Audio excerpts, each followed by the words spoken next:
ইনটলারেন্সের কথা বলতেছিলেন বাংলাদেশে। তো ইনটলারেন্স তো বিশ্বব্যাপী আছে, আমাদের মাত্রা ভেদে আছে। আমি কিছুদিন আগে আপনার একটা সোশ্যাল মিডিয়া ফেসবুকের একটা স্ট্যাটাস পড়ছিলাম যে বাংলাদেশের অথবা মানে শ্বেতাঙ্গ নন এমন অভিবাসীরা আপনার রোমানিয়াতে ফিজিক্যালি অ্যাসল্টের শিকার হয়েছেন। তো এইটা আসলে আমরা ইস্ট ইউরোপ সম্পর্কে আমাদের জ্ঞানও কম। তো আপনি একটু ব্যাখ্যা করেন যে এটা কি একটা নতুন ফেনোমেনা, নাকি একটা ইনবিল্ট ইনটলারেন্স রোমানিয়ান বা ইস্ট ইউরোপিয়ান বা বা পাশ্চাত্য সভ্যতার ভিতরে রয়েছে? আচ্ছা, নিউজটা হচ্ছে যে এক বাংলাদেশি ডেলিভারি বয় বাংলাদেশ থেকে 4 মাস আগে আসছে। সে রাস্তাতে অন ডিউটিতে ছিল। একটা 20 বছরের ছেলে, মেন্টালি ডিস্টার্ব, তাকে বলছে যে তুমি ইনভেডার। তার নাকে ঘুষি দেওয়ার চেষ্টা করে এবং তুমি Bangladesh go to back to the Bangladesh. তার ইনস্ট্যান্টলি পুলিশ অ্যারেস্ট করছে এবং সে এখন পুলিশ হেফাজতে আছে আর কি। আর এর মধ্যে আরো 2-3টা এরকম ঘটনা ঘটছে যে মাইগ্রেন্ট ওয়ার্কার এখানে কাজ করতেছে, তাদেরকে মারা হয়েছে এবং মারার চেষ্টা করা হয়েছে এরকম। এটা যারা করতেছে সাধারণত আপনার একটু পোর রোমানিয়ান, পোর এডুকেটেড রোমানিয়ানরা করতেছে। এটার কারণ হচ্ছে ওই এখানেও ন্যাশনালিজম রাইজ করতেছে। যেমন ধরেন ডোনাল্ড ট্রাম্পকে দেখে ওয়েস্টার্ন ইউরোপে যে ন্যাশনালিজম রাইজ করতেছে, পলিটিক্যাল পার্টিরা বলতেছে যে যে আমাদের তো চাকরি বাকরি নাই, হম আমাদের তো চাকরি বাকরি নাই, এখন ইমিগ্রেন্টরা এসে আমাদের সব চাকরি বাকরি নিয়ে নিচ্ছে। হম শুভ্র কিন্তু ভাই, একটা একটু প্রবলেম। ইন্টারাপ্ট করি, একটু ইন্টারাপ্ট করি। আপনার আপনার স্ট্যাটাসে আপনি এটাও বলেছেন যে যারা ওখানে মাইগ্রেন্ট লেবার, মানে আমাদের মতো দেশ থেকে যারা গেছেন, তারা কিন্তু রোমানিয়ার ইকোনমিতে ভালোভাবে কন্ট্রিবিউট করছেন। হ্যাঁ, তারা হ্যাঁ, তারা তারা অনেক সময় হ্যাঁ, মানে হ্যাঁ। মানে রিয়েল রোমানিয়ান, রিয়েল বলতে আর কি, যারা বংশ পরম্পরায় রোমানিয়ান তাদের থেকে বেশি করছেন। হুম জাস্ট আর কি একটা নোকতা দিয়ে রাখলাম আর কি আমার। সেটা আমি বলতেছি, এটা কারণ হচ্ছে যে ওয়ার্কার যখন ভিসা নিয়ে আসে সে একটা টিআরসি কার্ড পায়, টেম্পোরারি কার্ড পায় একটা। ওই কার্ডটা মেনটেন করতে গেলে তার রেগুলারলি ট্যাক্স দিতে হবে। হুম যদি সে 1 মাস 2 মাস ট্যাক্স না দেয়, তাহলে ওইটা ইমিগ্রেশন অফিসে চলে যায় যে সে ট্যাক্স দেয় না। হুম তখন ইমিগ্রেশন অফিস থেকে ওই কার্ডটা ক্যান্সেল করে দেয় এবং তখন তার এই 90 দিনের মধ্যে বা একটা সময় দিয়ে দেওয়া যায় তার বাংলাদেশে ব্যাক করতে হবে। সুতরাং সে এটা এটা ম্যান্ডেটরি। শুধু বাংলা বা বাংলাদেশিদের ক্ষেত্রে প্রযোজ্য না, না, মানে না, এটা সব এটা দেশের এটা ক্ষেত্রে, এটা এটা সারা। ওয়ার্কার যারা, এটা এটা যারা specially Asia, Arab and Africa থেকে যারা আসে, তারা তারা তাদের জন্য এটা। কিন্তু আবার আমরা ইউরোপিয়ানরা, জার্মানের লোকরা, ফ্রান্সের লোকরা, আমেরিকান অস্ট্রেলিয়ার লোকরা রোমানিয়াতে থাকতে পারে কাজ ছাড়া। এটা কি বর্ণবাদ বলতে পারেন না, আমরা কি বলতে পারি এটা এক এটা ধরনের ইউরোপিয়ান ইউনিয়ন, রেসিস্ট চর্চা? ও ইউরোপিয়ান আচ্ছা। ইউনিয়নের ল, তারা ইউরোপিয়ান ইউনিয়ন হয়ে গেছে। তারা ল আচ্ছা আচ্ছা। করছে যে তাদের এক দেশের লোক আরেক দেশে ভিসা ছাড়া থাকতে পারবে, যেতে পারবে, কাজ করতে পারবে। এটা তারা, আমরাও যদি আচ্ছা। করতাম, যদি সাউথ এশিয়ান এরকম ইউনিয়ন, তাহলে আমরাও হয়তো এরকম ল করতাম। তারা এরকম ল করছে, কিন্তু এই এশিয়ার থেকে যখন ওয়ার্কার আসে তাদেরকে এই ট্যাক্স গুলি দিতে হয় এবং না দিলে সে থাকতে পারে না। হম সুতরাং আপনার রোমানিয়ান অনেক সিটিজেন আছে আনএমপ্লয়েড, কাজ করে না, রিটায়ার, বেকার বসে আছে, তার তো আর ট্যাক্স দিতে হয় না। সে গভর্নমেন্ট থেকে উল্টা বেনিফিট পায়, হ্যাঁ, আরামে আছে। কিন্তু ওয়ার্কাররা কন্ট্রিবিউট করতেছে রোমানিয়ান ইকোনমিতে। এটা কিন্তু তাদের কথাটা হচ্ছে যে অন্য জায়গায়, কারণ হচ্ছে একটা হচ্ছে যে সিটিটা আনক্লিন হয়ে যাচ্ছে, আমাদের ওয়ার্কাররা নোংরা করে ফেলতেছে, পোশাক আশাকে দেখতে অন্যরকম, সেটা তারা চিন্তা করতেছে। কারণ এর আগে তাদের এত এত ফরেনার দেখে নাই। আর ইকোনমিক ক্রাইসিস বাড়তেছে, ইনফ্লেশন বাড়তেছে, এবং কিছু কিছু ন্যাশনালিস্ট পলিটিশিয়ান এটাকে ইস্যু করার চেষ্টা করতেছে এবং হেট ক্রাইম প্রচার করতেছে, যার ফলে টোটালি ইউরোপ ব্যাপী একটা অ্যান্টি ইমিগ্রান্ট একটা মেন্টালিটি ডেভেলপ করতেছে। কিন্তু এখানে আপনি বলছিলেন যে এক ধরনের উগ্র জাতীয়তাবাদের উত্থান হয়েছে, হ্যাঁ, স্পেশালি ডোনাল্ড ট্রাম্প ক্ষমতা গ্রহণের হম পর থেকে। ক্ষমতা, তো ওনার মডেলটাই ফলো করার চেষ্টা করতেছে অনেক পলিটিশিয়ান স্পেনে, এখানে, অনেক দেশেই কিছু কিছু পলিটিক্স। পুরা পুরা দেশ আমি বলবো না, পুরা দেশ আমি বলবো না, কারণ এই রোমানিয়াতে এই উগ্র জাতীয়তাবাদী নেতা যিনি ছিল তিনি ইলেকশনে জিততে পারেন নাই। হম। দেখতে পারেন। এটা আমি বলবো না, কারণ আর বাংলাদেশি ওয়ার্কারকে যে মারার চেষ্টা হয়েছিল সেটাতে স্বয়ং রোমানিয়ার প্রেসিডেন্ট এটাকে কন্ডেম করছে, ব্লেম করছে, উনি নিজে ব্লেম করছে। তো এখনো খুব একটা উদ্বেগজনক পরিস্থিতিতে পৌঁছায় নাই আপনার মতে? আমি এখনো পর্যন্ত উদ্বেগজনক পরিস্থিতিতে ডেভেলপ করে নাই, কারণ রোমানিয়ান কমিউনিস্ট ব্লক বা ইস্ট ইউরোপিয়ান ব্লকের মধ্যে ওই ওই রেসিজমটা আগের ওই ফ্রান্সে বা জার্মানিতে যেমন আছে এরকম নাই। কিন্তু হয়তো বা রাইজ করতে পারে এখানে, এই ক্ষেত্রে আমাদেরও কিছু দায়িত্ব আছে, কিন্তু আমাদের আমাদের ওয়ার্কার গুলি আনস্কিল ওয়ার্কার, আনএডুকেটেড ওয়ার্কার, আমরা আসতেছে গ্রামের থেকে আসতেছে, বাথরুমও ব্যবহার করতে জানে না, কাপড় চোপড় ঠিক মতো পরতে জানে না। যেমন ধরেন আমি একটা পরিচিত লোক 30 জন বাংলাদেশি ওয়ার্কার আনছিল একটা 4 স্টার হোটেলের জন্য, এবং ওরা প্রথম দিন দেখেই তাদের ভাব ভঙ্গি কাপড় চোপড় দেখেই তারা বললো যে এরা 4 স্টার হোটেলে কাজ করার মতন যোগ্য না আর কি, তাদের ব্যবহার চাল চলন হচ্ছে না। সুতরাং এদিক দিয়ে আমরা আনস্কিল এবং আনএডুকেটেড গ্রামের একদম অবশ্য যে ঢাকা শহরও দেখে নাই। হ্যাঁ, এমন যেমন ধরেন আমি একবার একটা ওয়ার্কারদের ডরমিটরিতে গেছিলাম আর কি। আহ, ছেলেটারা দেখলাম যে ইয়ার্ডে গোসল করতেছে লুঙ্গি পরে। তো আমি বললাম কি তোমাদের ডরমিটরি ডরমিটরিতে বাথরুম নাই? কয় না, আমি তো বিলে গোসল করার অভ্যাস, আমি তো বাথরুমে গোসল করতে পারি না। হ্যাঁ, সুতরাং তো এটা একটা তো ওদেরকে আপনার উপায়টা কি? মানে তাদেরকে ট্রেন করে পাঠানো? এখানে তো আমরা তাহলে লুজ আউট করতেছি, অন্য অন্য দেশগুলো তো মানে তারা একটা অ্যাডভান্টেজ পেয়ে যাচ্ছে অলরেডি। অবশ্যই, ওখানে তো কারণ আর হচ্ছে আমি শ্রীলঙ্কার ওয়ার্কার গুলি ভালো ইংরেজি বলতে পারে, শ্রীলঙ্কার ওয়ার্কার গুলি খুব ভালো ইংরেজি বলতে পারে, এবং অনলি 3 লাখ টাকা খরচ করে রোমানিয়াতে আসে। আর বাংলাদেশি ওয়ার্কার 10-12 লাখ টাকা খরচ করে আসে, একটা ইংরেজি শব্দ বলতে পারে না।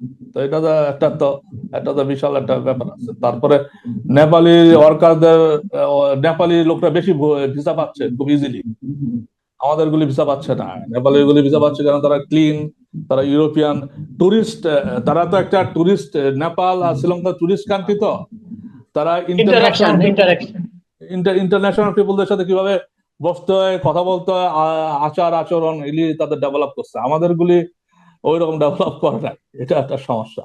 আমরা বরং বিদেশিদেরকে অনেক অনেক ক্ষেত্রে অনেক পর্যটন কেন্দ্রেই, আমাদের পর্যটন কেন্দ্র এমনিতেও ডেভেলপ না ইনফ্রাস্ট্রাকচার ওয়াইজ।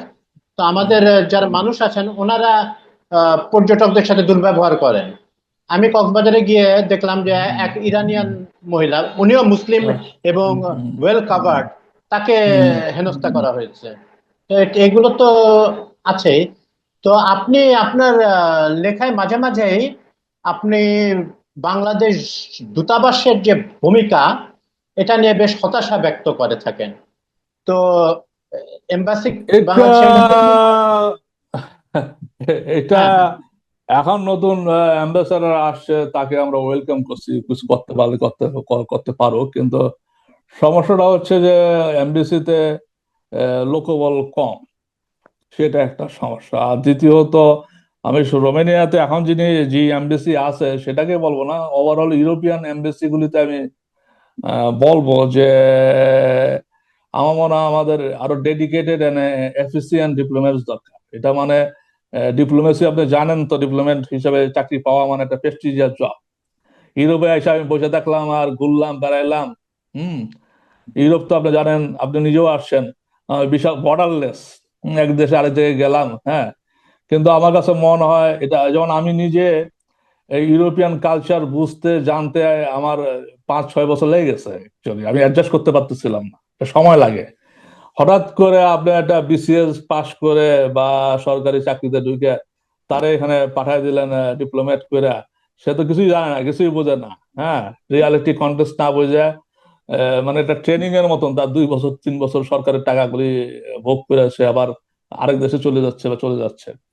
এটা আমার মনে হয় এটার জন্য হচ্ছে আর কি। আরেকটা দ্বিতীয়ত, আমরা যারা ইউরোপে থাকি, এক্সপার্টিস আছে, বা আমরা দেখতেছি ইউরোপিয়ান আছে, তাদের কোনো অপিনিয়ন ফিডব্যাক নেওয়া হয় না। সেটাও একটা বড় সমস্যা।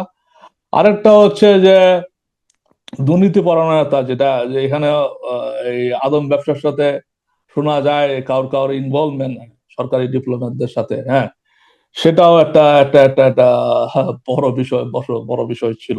হুম অ্যাকচুয়ালি অ্যাকচুয়ালি আমার কাছে মনে হয়, আপনার একটা উদাহরণ দেই, নেপালের কোনো এমবাসি রোমানিয়াতে নাই, কিন্তু নেপালে নেপালিদের ভিসা বেশি পাচ্ছে। হুম শ্রীলঙ্কার এমবাসি বাংলাদেশি এমবাসির থেকে দরিদ্র, আরো ছোট, তারা আরো বেশি ভিসা পাচ্ছে। হুম সুতরাং এখানে বোঝা যাচ্ছে যে আমাদের দক্ষতার, অভিজ্ঞতার, সিনসিয়ারিটি এবং ডেডিকেশনের অভাব আছে। এবং আপনি যা দেখেছেন প্রথম দিকে, তার থেকে কি উন্নতির দিকে যাচ্ছে নাকি না, আমাদের আমরা স্থবির হয়ে ব্ল্যাক আছে? লিস্ট, অলমোস্ট আমরা ব্ল্যাক লিস্টের মতন আছি অ্যাকচুয়ালি এখানে। আমাদের অলমোস্ট ব্ল্যাক লিস্টেড আছে, কারণ হচ্ছে 35,000, গত 5 বছরে 35,000 উপরে বাংলাদেশি রোমানিয়াতে ঢুকছে ওয়ার্ক ভিসা নিয়ে। আর ছাত্রও ঢুকছে। এর মধ্যে আপনার আমার মনে হয় সর্বোচ্চ 5,000-এর মতন বাংলাদেশ এখন আছে, মানে 30,000-এর উপরে কেউ অল ওয়েস্টার্ন ইউরোপিয়ান কান্ট্রিতে চলে গেছে, ইলিগালি আছে এখন, অথবা দে আর সেন্ড ব্যাক টু বাংলাদেশ। হম আ- আচ্ছা, একটা ফেনোমেননের কথা আপনার কাছে আমি শুনেছি, যে তারা বাংলাদেশের মানুষজন বা ট্রাভেল এজেন্সি তো নয়, মানে রিক্রুটিং এজেন্সি গুলো বা হম এনারা মানে রোমানিয়াকে ব্যবহার করেন এক ধরনের স্প্রিং বোর্ড হিসেবে। মানে রোমানিয়া প্রথমে গেল, হম তারপর আপনি যেমনটি বললেন, এটাকে জাস্ট ব্যবহারই করা হচ্ছে যে যেহেতু ইউরোপিয়ান ইউনিয়নের সুবিধাটা আছে, বর্ডারটা ইজি, বা বা হম পালানো যাচ্ছে, তারা চলে যাচ্ছে। হম এটা নিয়ে হম রোমানিয়ার পলিটিক্যাল স্ফিয়ারে এটা নিয়ে কি আলোচনা হয়, বা আলোচনার ধরনটা কি? এটা এটা হচ্ছে আমাদের দেশে রিক্রুটিং এজেন্সিগুলি আদম ব্যবসায়ী যারা, হুম এবং তাদের যে সহকারী আছে, দালাল আছে কিছু, এই দালালগুলি গ্রামে গঞ্জে ছড়াই গেছে আর কি। আমি গত 2, 3, 4 বছর আগেও এই রাস্তায় রাস্তায় বাংলাদেশি দালাল দেখা যেত। হুম এবং আমাদের মধ্যে দালাল দি নেচারটা খুব বেশি। এই অর্কাররা এখানে ভিসা নিয়ে আইসা, সে আবার তার গ্রামের থেকে আরো 4টা 5টা লোক নিয়ে আসার জন্য চেষ্টা করে। হুম ওখান থেকে কমিশন খায়, পার পার্সন 2 লাখ টাকা খেলতে পারলে তো 10 জন আনতে পারলে অনেক টাকা। এরা বিভিন্ন সময় লোকজনদের মিসলিড করে, বলে যে চলো রোমানিয়াতে, তারপরে তোমার আবার ওখানে রোমানিয়াতে আসলে আবার তাদের এখান থেকে পাঠানো, ইটালিতে পাঠানো বা জার্মানিতে পাঠানোর জন্য আবার একটা টাকা আছে। এইভাবে তারা অনেক টাকা বে করে। একটা লোক আমি দেখছি 10 থেকে 15 20 লাখ টাকা পে করতে হয়। তো এটা টু মাছ। একটা 20 লাখ টাকা দিয়ে ইউরোপে কেন আসবে তুমি? ইউরোপে 20 লাখ টাকা দিয়ে তো তুমি মফস্বলে গ্রামে ব্যবসা করতে পারো, 10 লাখ টাকা দিয়েও তো তুমি একটা হ্যাঁ, ব্যবসা হ্যাঁ। করতে পারো। এটা একটা মিসলিড করা হয়। আর একটা হচ্ছে, আমার মনে হয় বাংলাদেশের একটা যুব সমাজের মধ্যে এক ধরনের হতাশা আছে, যে বাংলাদেশে ইনসিকিউরিটি আছে, একটা সুন্দর স্বপ্ন নিয়ে ইউরোপে আসতে চায়, কিন্তু এর মধ্যে খুব কম মানুষের স্বপ্নটাই বাস্তবায়িত হয়। অধিকাংশ মানুষের স্বপ্ন ধ্বংস হয়ে যায়, এটা আমার কাছে মনে হয়। কারণ এটা যদি যারা ইটালিতে ভ্যাটিকান সিটিতে যায় প্রথমে, কারণ ভ্যাটিকান সিটিতে একটা আইন আছে গেরুদেরকে অ্যাকসেপ্ট করা। হুম তো ওইটাতে টেম্পোরারি একটা প্রোটেকশন পায় তারা। তারপর ইলিগালি কাজ টাজ করে তারা চায় যে কাজ টাজ করা যায় কিনা, বা ইনডেমনিটি আছে, তারা ওই ইটালি গভর্নমেন্ট তাদেরকে মাফ করে ওদের লিগালিটি দেয় কিনা, অন্য দেশে দেয় কিনা, এই চেষ্টা করে। কিন্তু এটা খুব হিডেনলি কষ্টকর একটা বিষয় আর কি এটা। না, এটাতে রোমানিয়ান পলিটিশিয়ানরা কি বলছেন, এই এই যে তাদের দেশকে ব্যবহার করে আরেক দেশে এটা চলে যাচ্ছে?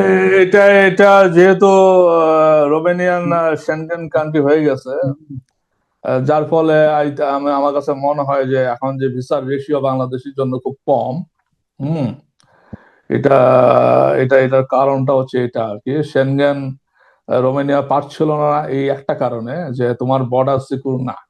হুম সেই জন্য পারছিল না। এখন রোমানিয়া এই বিষয়ে খুব স্ট্রং করছে, রোমানিয়ার ইমিগ্রেশন ল খুবই স্ট্রং। কেউ যদি এটাকে লিগালিটি হারায়, লিগালিটি ফেরত পাওয়াটা খুবই কঠিন আর কি। এলি তারা ল দিয়ে রেস্ট্রিকশন করতেছে। আর দ্বিতীয়ত বাংলাদেশের জন্য তো একটা মুশকিল, বাংলাদেশের জন্য ভিসা নেওয়ার জন্য দিল্লিতে যেতে হয়। এখন এখন আমি শুনলাম যে দিল্লিতে তো ভিসা পাওয়া, ইন্ডিয়ান ভিসা পাওয়া খুব difficult.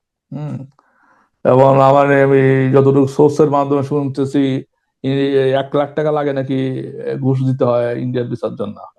It's a very big মানি। হ্যাঁ, মানে হ্যাঁ। একে 10-15 লাখ 20 লাখ টাকা প্লাস আবার না, ওখানে না, আপনার ইন্ডিয়া ইন্ডিয়াতে ইন্ডিয়াতে যে 1 থেকে 2 মাস থাকতে হয়, থাকার খরচ আছে। খরচ হুম। আছে।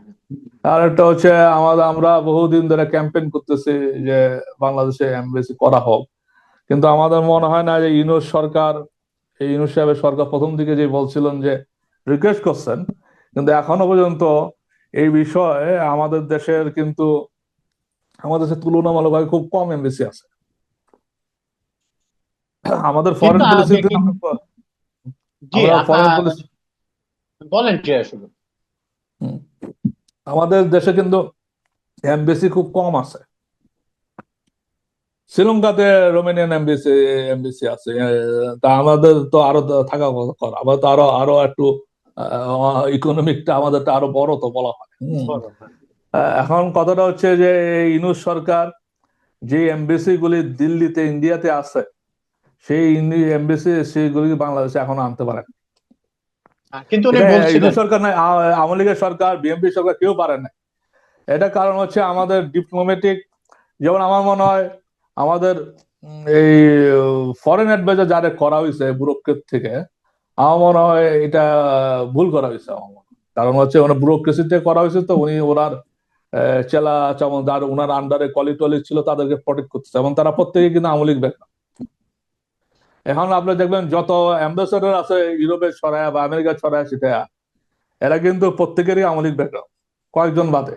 হম প্রত্যেকের আওয়ামী লীগ ব্যাকগ্রাউন্ড, এবং এটা এরা এরা ওনার আন্ডারেই ছিল, একসময় চাকরি করছে, ওনার কলিগ ছিল একসময় আর কি। সুতরাং উনি হয়তো বা খুব স্ট্রং হইতে পারেন না তাদেরকে বাদ দেওয়ার ব্যাপারে।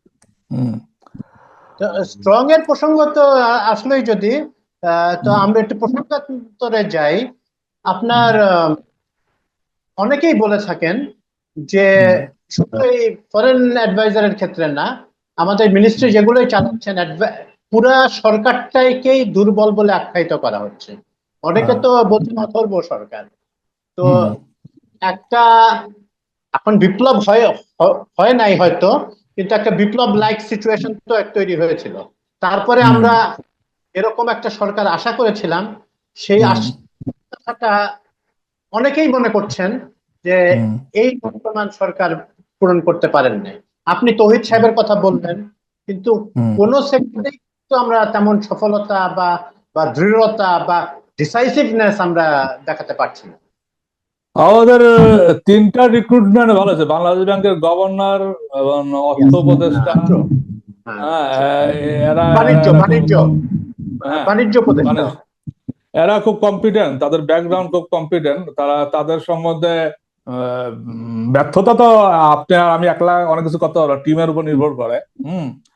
তো এদের এদের কম্পিটেন্সি আছে এবং তারা কিছু সার্ভাইভ করছে না, আমাদের ইকোনমিটা সার্ভাইভ করতেছে। কিন্তু আমাদের মেইনলি আমাদের আইন শৃঙ্খলাটা খুব ইম্পর্টেন্ট বিষয়। আপনি যদি আইন শৃঙ্খলাটা যদি কন্ট্রোল করতে পারলে কিন্তু আমাদের এই জনগণের মধ্যে এতটা হতাশা ক্রিয়েট করতো না। হ্যাঁ, এই আইন শৃঙ্খলাটাই কন্ট্রোল করতে পারতেছে না।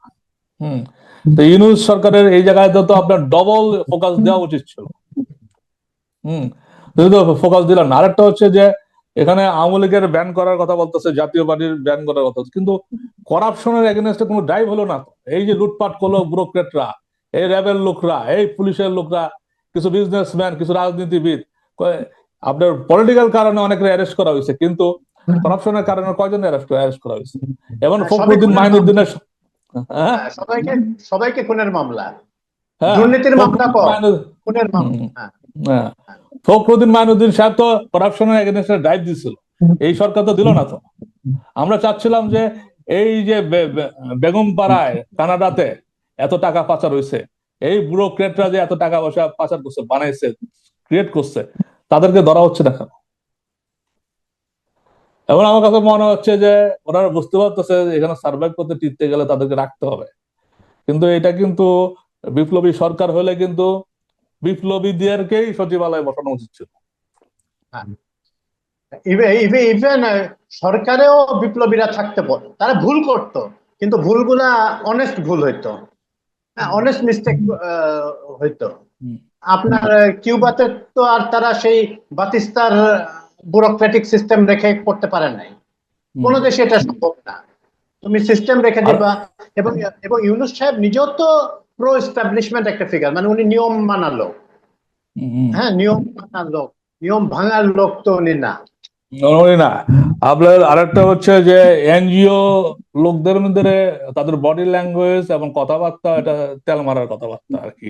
খুশি করার কথা, ফান্ড কিভাবে পাওয়া যায়, প্রজেক্ট দেখানো, প্রপোজাল দেখানো, একটা কাজ করলে এটারে 10টা কাজ বানানো, সেম কাজ 20 বার প্রেজেন্ট করা, পত্রিকায় যাওয়া। এরা কিন্তু এক ধরনের ম্যানিপুলেটিভ বিহেভিয়ার তাদের মধ্যে ডেভেলপ করে। হ্যাঁ, এরা অ্যাকচুয়ালি ফটকাবাজ টাইপের লোক। এখানে আপনি তো নিজেও কাজ করছেন এদের সাথে, খুব হ্যাঁ, আমি ঘনিষ্ঠভাবে কাজ একসাথে কাজ করছি তাদের সাথে। এবং তারা সুইট সুইট কথা বলবে, মিষ্টি মিষ্টি কথা বলবে। চুরি করা, ফান চুরি করা, ফান মারা দেওয়া, এই কিন্তু তারা এক্সপার্ট, খুব ভালো। হ্যাঁ, এদেরকে দিয়া আপনি আপনি ভিক্ষার কাজ করাইতে পারবেন, কিন্তু কিন্তু চেঞ্জিং কিছু করাইতে পারবেন না।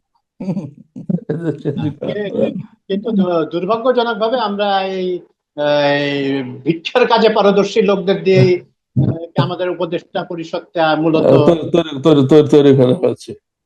তৈরি এটা হয়েছে। তার একটা দুর্বলতা আছে। তো এখন তো যেটা হওয়ার সেটা তো হয়ে গেছে। হ্যাঁ, তো হ্যাঁ। আমাদের তো এখন সরকারের মেয়াদ আছে আরো কিছুদিন, ফেব্রুয়ারি পর্যন্ত আছে। নতুন একটি গভর্নমেন্ট আসবে।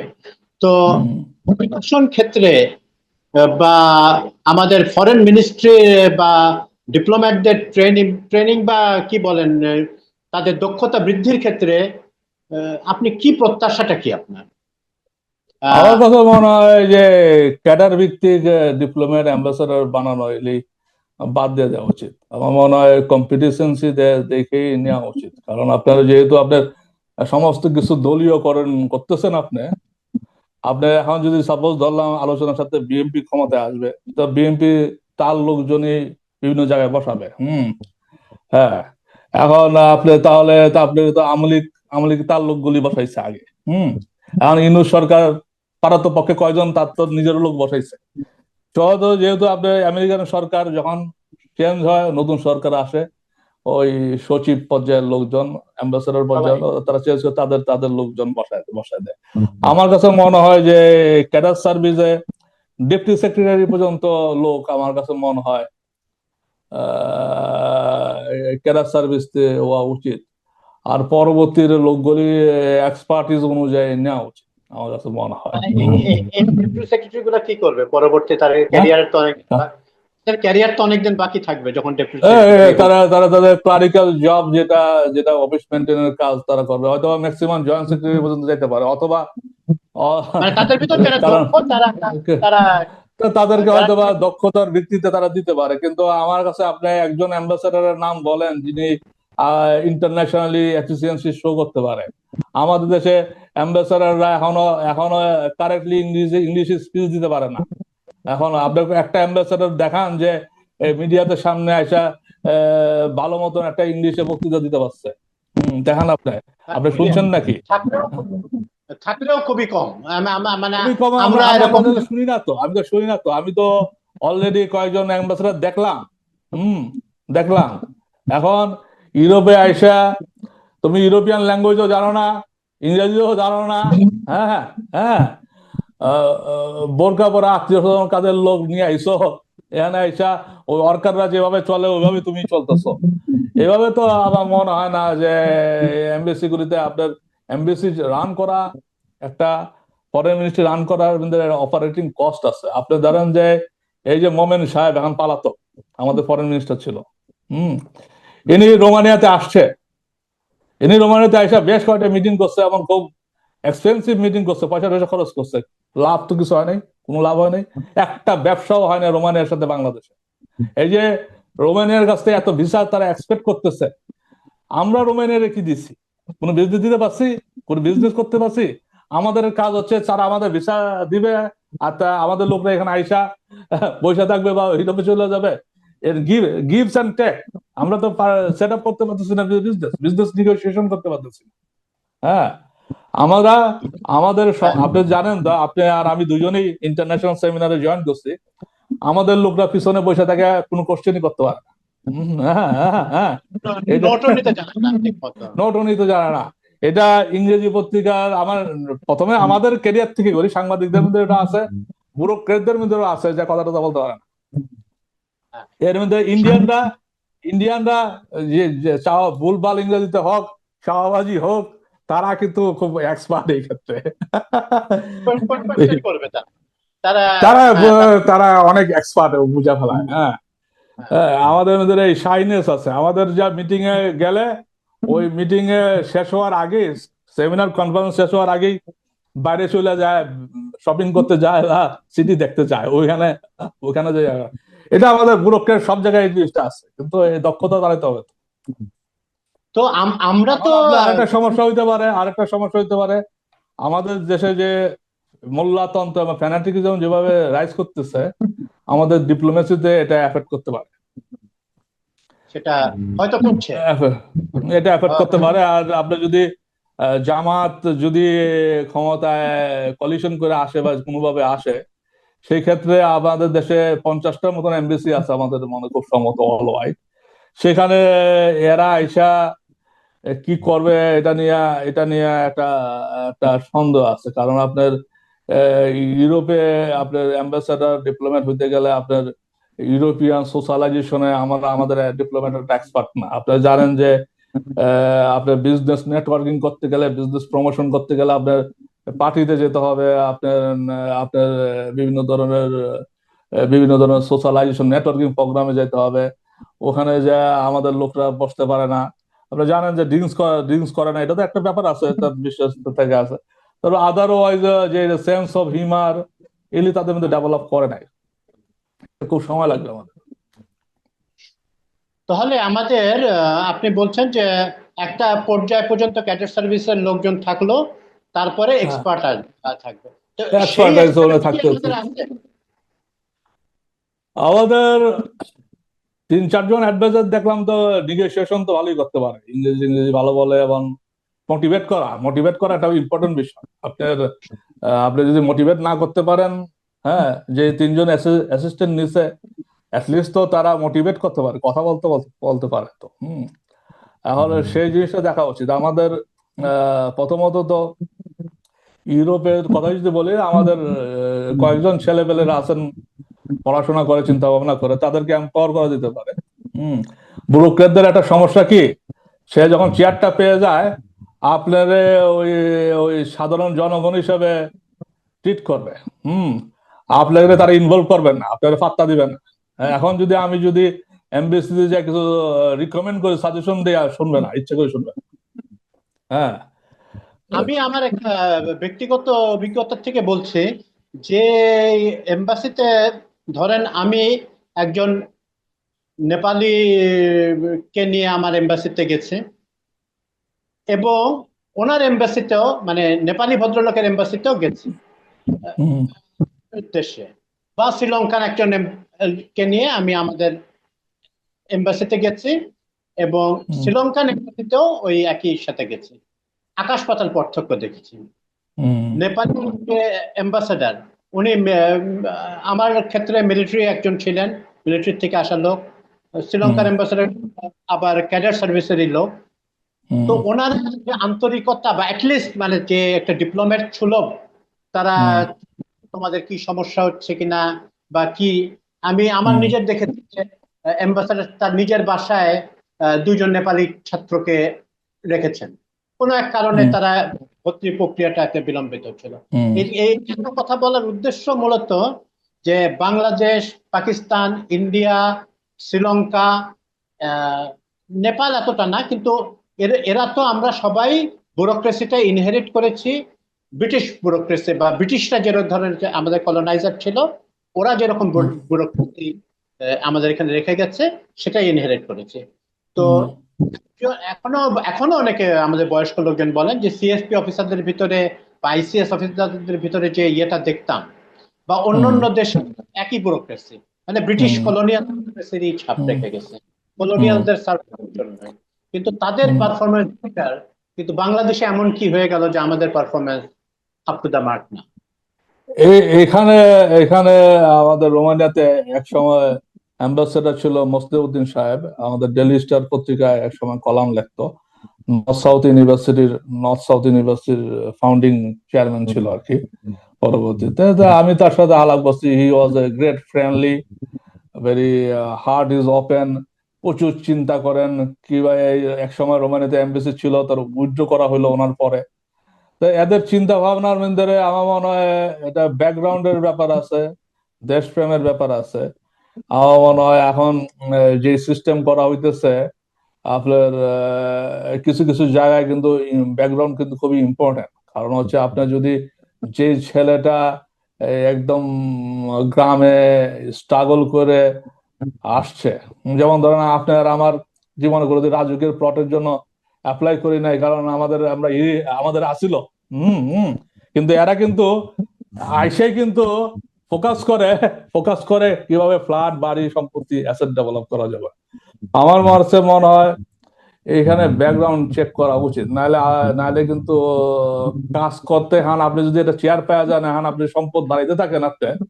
এরা তো না খায়া ছিল, তাদের খাওয়ার প্রবৃত্তিটা খুব বেশি। আমার মনে হয় এদিকে একটা নজর দেওয়া উচিত, এই মনোযোগ। ধরনের কথা কথা বললে আবার এলিটিজমের অভিযোগে অভিযুক্ত হতে হয় যে এটা এটা এলিট, হ্যাঁ, এলিটিজমের। এই জন্যই তো ব্যাকগ্রাউন্ড চেক করা দরকার আছে। যে লোকের মধ্যে পটেনশিয়ালিটি আছে, যিনি জানে, যিনি বোঝে, তার ব্যাকগ্রাউন্ড আছে, কাজ করতে পারে। এটা কিন্তু আমাদের দেশে এতগুলি ইন্টেলিজেন্স অর্গানাইজেশন যাদের কাজ হচ্ছে অপোনেন্টদের দমানো, কিন্তু ইন্টেলিজেন্সের কাজ হচ্ছে রিসার্চের কাজ করা। ঠিক এই মেহেদি মমিন এখন যদি আপনি যদি এনএসআই বা ডিজিএফ এর বলেন যে মেহেদি মমির সম্বন্ধে, মেহেদি ওরাও করবো মেহেদি মমি কোথায় আকাম করছে, কয়টা প্রেম করছে, এইগুলি বাই করার চেষ্টা করবো। কিন্তু দে শুড, মেহেদি মমিন কয়টা আর্টিকেল লেখছে, তার ইন্টেলেকচুয়াল এবিলিটি কি আছে, এটা তো অ্যাসেস করার মতো কোয়ালিটি তাদের নাই তো। হ্যাঁ, সুতরাং আপনি যখন একটা লোককে একটা চেয়ারে বসাবেন, তার ইন্টেলেকচুয়াল অ্যাবিলিটি আপনার এই ইন্টেলিজেন্স অর্গানাইজেশনের মাধ্যমে, ইন্টেলিজেন্সের কাজ মানুষে কন্ট্রোল করানো, শাস্তি দেওয়া, আয়নাঘরে রাখা না। ইন্টেলিজেন্সের কাজ রিসার্চ করে একটা পটেনশিয়াল মানুষে বের করে আনা, যে সে কতটুকু কাজ করতে পারে, সেদিক দিয়ে আপনি করতে হবে তো আপনার। তাহলে আপনার একটা দেশের মধ্যে আপনার ফেসবুকে গেলেই তো আপনার পোস্টিং দেখলে বোঝা যায় যে আপনার চিন্তাধারা কতটুকু লেভেলে। হ্যাঁ, হ্যাঁ, কিন্তু আপনার আবার এটা এটা এটা আমার কাছে মনে হয় পটেনশিয়াল হিউম্যান মানুষ চেনা আর হিউম্যান রিসোর্স ডেভেলপ করা, হিউম্যান রিসোর্স বোঝা, এটা কিন্তু একটা একটা ইম্পর্টেন্ট বিষয়। আপনি যদি মানুষ যদি স্টাডি না করতে পারেন, আপনার ছেলেটা কতটুকু পটেনশিয়াল না বুঝতে পারেন, তাহলে আপনি কাজ করতে পারবেন না তো। আমি তো এই সমস্ত যে সমস্ত লোক দিয়ে আপনি এতগুলি এমবিসি, আমাদের এমবিসি গুলি খুব সলভেন্ট না, এতগুলি টাকা খরচ করতেছেন, এতে আউটকামটা কি কি লাভ হইতেছে আপনার? তো শুভ্র ভাই, আমাদের এখানে তো আমরা বলি রেমিটান্স যোদ্ধা। তো এবং আসলে আমাদের যেরকম মানে ভঙ্গুর অর্থনীতি হয়ে গেছিল আওয়ামী লীগের হুম, শেষের দিকে, হুম, এবং এখন তো বলা হচ্ছে যে তারা যেসব ফিগার্স গুলো দেখাতো, ম্যাক্রো ইকোনমিক যে ফিগার দেখানো হতো বিবিএস এর মাধ্যমে, এগুলো ম্যানিপুলেটেড ছিল। তো সেই হুম, বিতর্কে যাচ্ছি না। তো এই রেমিটেন্স যোদ্ধারাই ইকোনমিটাকে টিকিয়ে রেখেছেন। হুম, কিন্তু তারা বাংলাদেশে সেই সম্মান যতটা ওনারা আশা করেন ওই হুম, সম্মানটা ওনারা পান না। আমাদের হুম, এই কিছুটা উন্নতি হয়েছে, বাট যথোপযুক্ত না। এয়ারপোর্ট থেকে শুরু হয় তাদেরকে লাঞ্ছনা করা।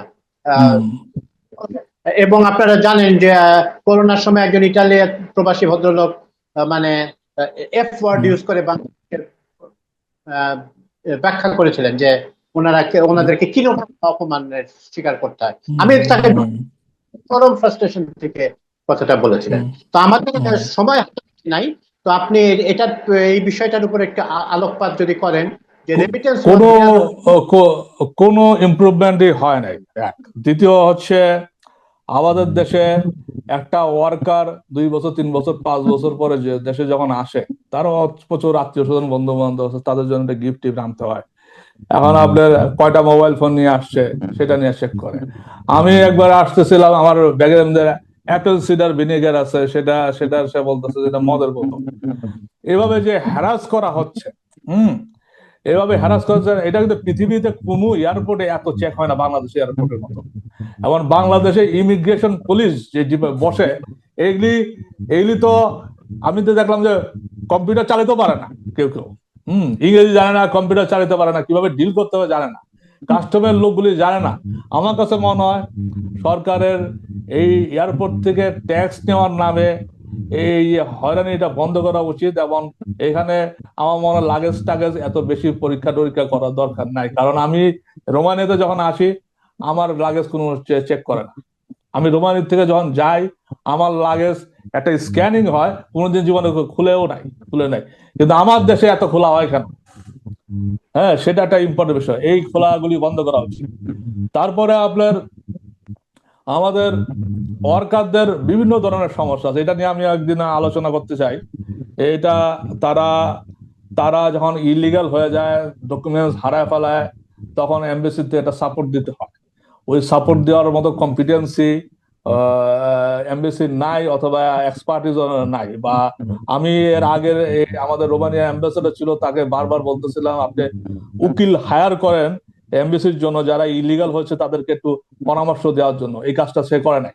হুম, কারণ এখানে ওই সময় প্রচুর লোক ইলিগাল হয়ে যাচ্ছিল, এবং তারা কোথায় যাবে, কার কাছে পরামর্শ নিবে সেটা জানে না। এখন এমবেসিতে যদি একটা উকিল থাকে, হ্যাঁ, উকিল 2-3টা উকিল যদি এনলিস্টেড থাকে, এবং এমবেসি যদি টাকাটা পে করে, তাহলে ওরা যা ওখান থেকে সাজেশন নিতে হবে কোথায় যাইতে হবে, আর কি পেপারটা লাগবে, কিভাবে তার তার নতুন করে আবার ডকুমেন্টস করা যায়। এই সার্ভিস গুলি আমার মনে হয় ইমপ্রুভ করতে হবে। আরেকটা হচ্ছে বিএমএটি নামে একটা কার্ড আছে, এটা রেয়ার, এটা কোথাও কিছু নাই। আপনি যদি ওয়ার্কার হিসাবে রোমানিয়ার ভিসা পান, তাহলে কিন্তু আপনি আসতে পারবেন না। তো আমরা প্রবাসী কল্যাণ মন্ত্রণালয়ে বিএমএটি কার্ড নিতে হবে, এবং বিএমএটি কার্ড নিতে গেলে আমরা 30,000 35,000 1 লাখ টাকা ঘুষ দিতে হয়েছে এক সময়। আমি জানি না এখন কি অবস্থা। এক সময় 4 বছর আগে 5 বছর দেখছি 30,000 টাকা ঘুষ নিয়ে কার্ডটা নিতে হয়।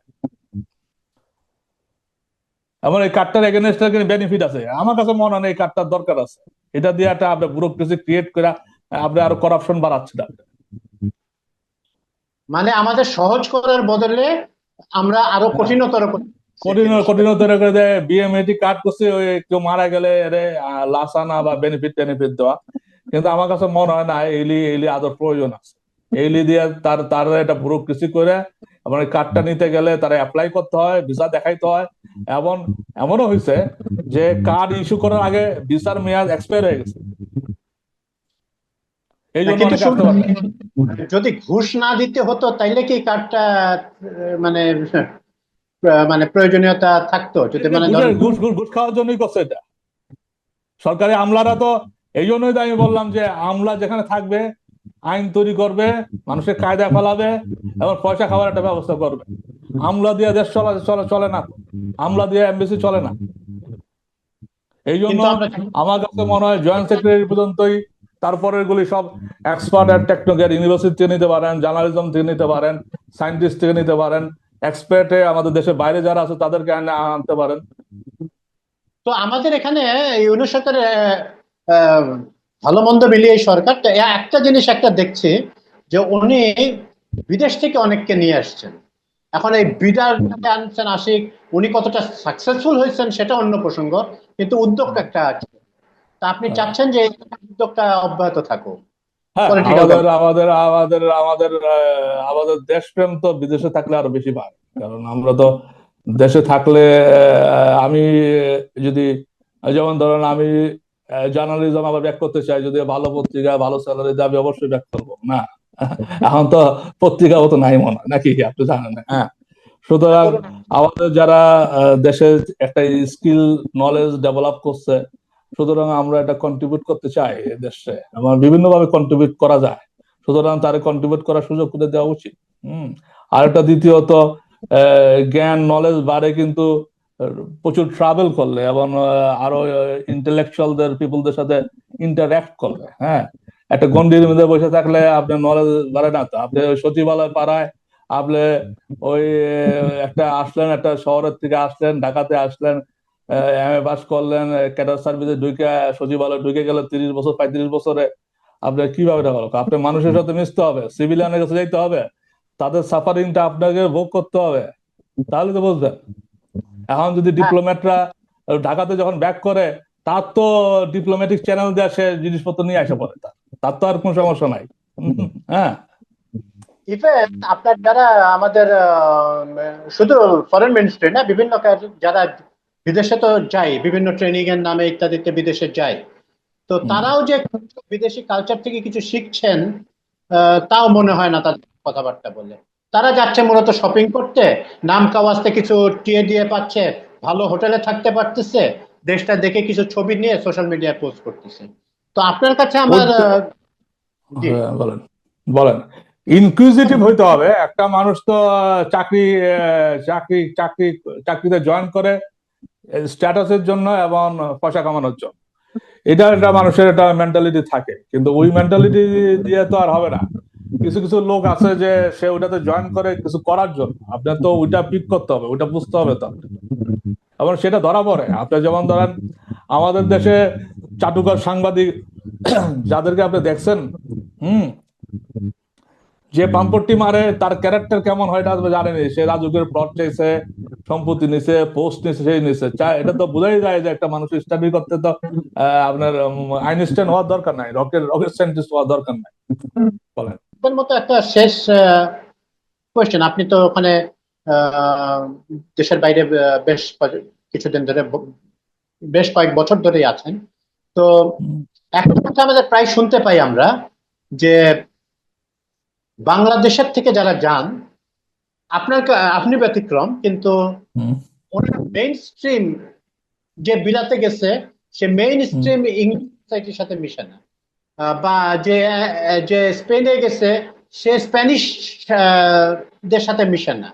যেটা আমরা হুম। দেখি, পাঞ্জাবি লোক গেছে, সে কিন্তু আহ, ব্রিটিশ পাবে বৈশা গল্প করতেছে, ওদের হুম। ওদের সোসাইটি মিশতেছে, হুম। ব্ল্যাক হোয়াইট হুম। মিশতেছে।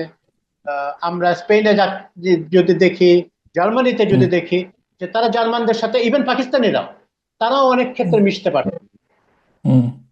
মেইন স্ট্রিম সোসাইটির সাথে। সেটা হুম। আপার সোসাইটি নট নেসেসারিলি, সে ওয়ার্কিং ক্লাস লোক, সে ওই ওয়ার্কিং ক্লাস জার্মানদের সাথে সে খুব ভালোভাবে মিশতেছে। হুম। কিন্তু আমরা আমরা গিয়ে ওখানে শুধু বরিশাল সমিতি, আওয়ামী লীগ শাখা, ফ্র্যাঙ্কফুর্টের আওয়ামী লীগ শাখা, হুম। এগুলো নিয়ে আমরা ব্যস্ত থাকি। এই কারণটা কি, মাইন্ডসেটটা কোথায়? আমার মনে হয় যে আমাদের ল্যাঙ্গুয়েজ শেখার দুর্বলতা আছে। আমরা ল্যাঙ্গুয়েজ শিখতে পারি না। আমি নিজে এখানে এক জায়গায় প্রজেক্টে চাকরি করছি, সেখানে দেখলাম আফগান পিপলরা, আফগানিস্তানিরা দ্রুত রোমানিয়ান ল্যাঙ্গুয়েজ শিখে ফেলতেছে, আফগানিস্তানিরা। হম। পাকিস্তান কয়জন পেলাম ভালো ইংলিশ বলে এবং রোমানিয়াও ভালো শিখতেছে। হম। কিন্তু আমাদের দেশের ছেলেরা ইংরেজি জানে না, আবার রোমানিয়ানও শিখার ব্যাপার তো মনে রাখতে পারে না। হ্যাঁ। আমার মনে হয় একটা কথা শুনছি যে আমাদের মস্তিষ্ক নাকি খুব উর্বর। আমার কাছে ব্যক্তিগতভাবে ইউরোপে এসে আমার কাছে মনে হয় না এটা। হুম। হ্যাঁ। এটা হয়তো মিথ বলা হয়। হ্যাঁ। আরেকটা হচ্ছে যে সোশ্যালাইজেশনটা খুব ইম্পর্টেন্ট। আপনি যদি প্রিজুডিস নিয়ে আসেন, আপনি একদিক দিয়ে নিয়ে আসছেন ফ্যানাটিক মাইন্ড নিয়ে আসছেন, সাদা চামড়াদেরকে মনে করতেছেন তারা খারাপ, তারা ওপেন মাইন্ডেড, তারা আমাদেরকে নিচু দৃষ্টিতে দেখবে। আপনি এইভাবে যদি ওপেন একটা একটা ব্লক মাইন্ড নিয়ে আসেন, তাহলে তো আপনার সোসাইটির সাথে মিশতে পারবেন না। আপনার মানুষের সাথে পাবে যেতে হবে, সোশ্যাল প্রোগ্রাম গুলি করতে হবে, ওখানে নাচের প্রোগ্রাম হয়, নাচ শেখানো হয়, আপনার শিখতে হবে। বলে যে পাবে গেলেই যে মদ খেতে হবে তা না, আপনি তো জুস নিয়েও বসতে পারেন। এটা এটা হয়, সব ইউরোপিয়ানই মদ খায় না। অনেকের হ্যাঁ, হেলথ কন্ডিশন আছে খারাপ, তারা জুস খায়, ওয়াটার খায়, পানি খায়, মিনারেল ওয়াটার খায়। মদ যে ম্যান্ডেটরি সেটাও না। হুম। সেটাই। সেটাও না। কিন্তু আরেকটা হচ্ছে যে, বলেন, আপনি বলেন। আমি এটাই বলতেছিলাম যে সোশ্যালাইজেশনটা খুব ইম্পর্টেন্ট, যেটা আমরা একটা গণ্ডিতে, মানে আমি এমনও দেখছি যে 20 বছর আমেরিকা থেকে সে সে পুরাপুরি ছাগল নাইয়াই রয়ে গেছে। হুম। সে অনেক জায়গায় নায়াগ্রা ফলস দেখতে গেছে, স্ট্যাচু অফ লিবার্টির সাথে ছবি তুলছে, কিন্তু সে ওই কোন রকমে উবার টুবার চালাইছে, ওইখানে হুম। প্যাসেঞ্জারের সাথে কথা বলছে, এর বাইরে তার কোনো ইয়ার নাই। অথচ ভারতীয় সহজেই মেইন স্ট্রিমে মিশে যাচ্ছে। ভারতীয়রা এত বেশি বেড়ায়, ভারতীয়রা ওখানে কাজ করে বেশি, এবং পড়াশোনা করে বেশি, এবং কালচারাল জিনিসের সাথে ইনভলভ। আমাদের দেশের লোকগুলি খাওয়ার প্রতি একটু ঝোঁক বেশি, বেশি খাইতে চায়। হ্যাঁ, সেটা একটা সমস্যা। মশলার খাওয়া, কারি খাওয়া, সেটা সেটা নিয়ে। তো কিন্তু এটা আমাদের মনে হয় এডুকেশনের প্রবলেম, কালচারের। হুম। তো তো আমরা শেষ করছি। তো আচ্ছা। আমরা সহজ একটা এটা এই ইন্টারভিউয়ারই একটা সেকেন্ড পার্ট থেকে আমরা যাব। তো আপনাকে গ্রেট। অসংখ্য ধন্যবাদ, আপনি আমাদেরকে সময় আপনাকেও দিয়েছেন। ধন্যবাদ। থ্যাংক আসলে you. Part of the team, আপনি তো আসলে বাইরের কেউ নন, আমাদের না, আমাদের ঠিক আছে, নিজেদেরই। কথা কথা হবে। আচ্ছা, ঠিক ঠিক আছে। আছে, খোদা হাফেজ।